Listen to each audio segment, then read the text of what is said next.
നമസ്കാരം.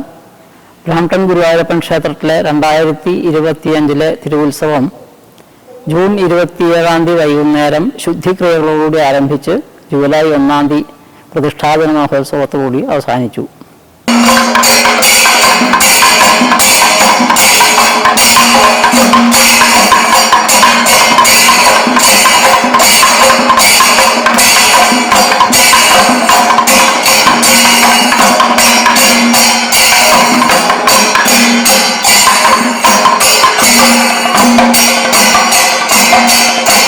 നമസ്കാരം. നമ്മുടെ അമ്പലത്തിലെ ഉത്സവം വളരെ ഗംഭീരമായിരുന്നു അല്ലേ? വളരെ ഗംഭീരം.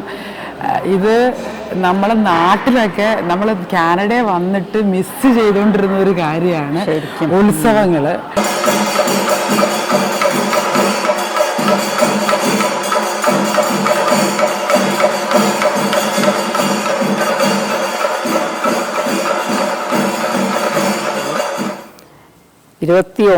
ഞായറാഴ്ച വളരെ വിശേഷമായിട്ട് ഇവിടെ ആദ്യമായിട്ട് ഒരു 100-ൽ പരം ആൾക്കാർ പങ്കെടുത്തുകൊണ്ട് ഭഗവതിക്ക് പൊങ്കാല അർപ്പിക്കലും പൂമുകളിലും ഉണ്ടായി.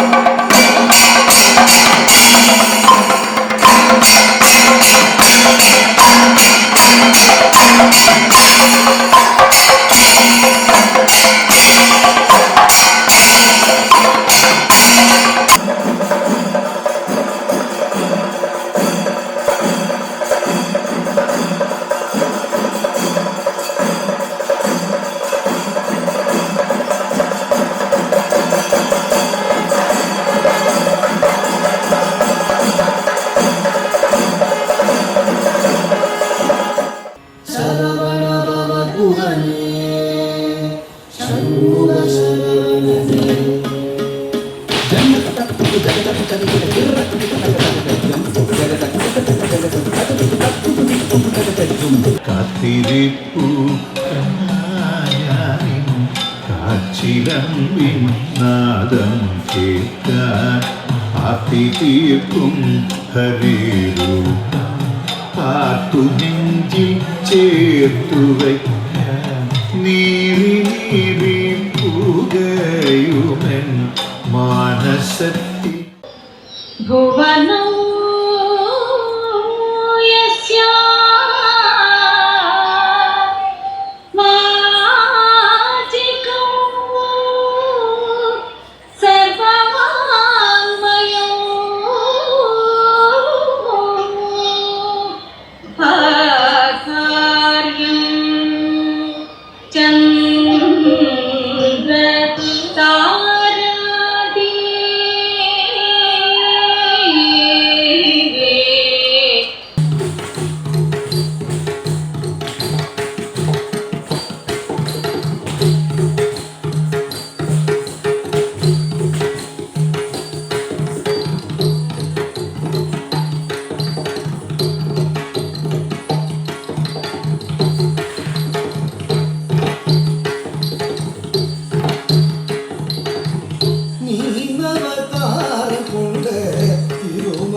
എല്ലാവർക്കും നമസ്കാരം. ഞാൻ രാധാകൃഷ്ണൻ പടിയത്ത്, ഗുരുവായൂരപ്പൻ ടെമ്പിൾ ഓഫ് ബ്രാംപ്ടൻ്റെ എക്സിക്യൂട്ടീവ് ഡയറക്ടറാണ്. ഞാൻ ഈ ഒരു അവസരം മെയിനായിട്ട് ഉപയോഗിക്കുന്നത് ഞങ്ങളുടെ മഹാപ്രതിഷ്ഠാ ദിനം ഇപ്പോൾ കഴിഞ്ഞേ ഉള്ളൂ. അതിന് വന്ന എല്ലാവരോടും നന്ദി പറയാനാണ്. വളരെ സക്സസ്ഫുള്ളായിട്ടുള്ള ഒരു ഇവൻ്റായിരുന്നു. 10,000-ലധികം ആൾക്കാരെ അറ്റൻഡ് ചെയ്തിരുന്നു എന്നാണ് ഞങ്ങളുടെ കണക്ക് കാണിക്കുന്നത്. എല്ലാവർക്കും നന്ദി. അത് കഴിഞ്ഞാൽ ത്രൂ ഔട്ട് ദി ഇയർ വേറെ പല പരിപാടികൾ നമ്മൾ പ്ലാൻ ചെയ്തിട്ടുണ്ട്. അതെല്ലാം നിങ്ങൾ അറ്റൻഡ് ചെയ്യണം. ഓണം വരുന്നുണ്ട്. അത് കഴിഞ്ഞ് കഴിഞ്ഞാൽ അതിനും ഒക്കെ പ്ലാനിങ് നടന്നുകൊണ്ടിരിക്കുകയാണ്. മെയിനായിട്ട് എനിക്ക് പറയാനുള്ളത് എന്താ വെച്ചാൽ ഇത് നമ്മുടെ അമ്പലമാണ്. കാനഡയിൽ ഇങ്ങനെ ഒരു ഫെസിലിറ്റി നമുക്കുള്ള സ്ഥിതിക്ക് നിങ്ങളെല്ലാവരും അവിടെ വന്ന് അതിൻ്റെ ബെനഫിറ്റ് എടുക്കണം. ഭഗവാന്റെ ദർശനത്തിന് എല്ലാ ആഴ്ചയും വരാൻ പറ്റിയെങ്കിൽ അത്രയും നല്ലത്. അതനുസരിച്ച് അമ്പലത്തിനെ സപ്പോർട്ടും ചെയ്യണം. ഞങ്ങൾ ഒരു പുതിയ പ്രൊജക്റ്റ് നിത്യ സപ്പോർട്ടർ എന്നുള്ള ഒരു കൺസെപ്റ്റിൽ ഒരു മന്ത്ലി പ്ലഡ് സ്കീം ഞങ്ങൾ തുടങ്ങിയിട്ടുണ്ട്. അതിലും പാർട്ടിസിപ്പേറ്റ് ചെയ്യുക. അതാണ് ഞങ്ങൾക്ക് അമ്പലത്തിന് നിങ്ങൾക്ക് ചെയ്യാവുന്നൊരു സഹായം. അതുകൂടാതെ വോളണ്ടിയറിങ് ചെയ്യാൻ പറ്റുകയാണെങ്കിൽ അതിനുള്ള സൗകര്യമുണ്ട്. അപ്പോൾ നിങ്ങളതും പാർട്ടിസിപ്പേറ്റ് ചെയ്യണം. കുട്ടികൾക്ക് വോളണ്ടിയർ ചെയ്യാനുണ്ട്. ഒരു സ്കൂളിൻ്റെ ആവശ്യമായിട്ട് വോളണ്ടിയർ ചെയ്യേണ്ട ആവശ്യം വരികയാണെങ്കിൽ അതിനും അമ്പലത്തിൽ രജിസ്റ്റർ ചെയ്ത് കഴിഞ്ഞാൽ ഞങ്ങളുടെ മാനേജ്മെൻറ്റ് ടീം അത് സപ്പോർട്ട് ചെയ്യുന്നതായിരിക്കും. ഓക്കെ, നന്ദി, നമസ്കാരം.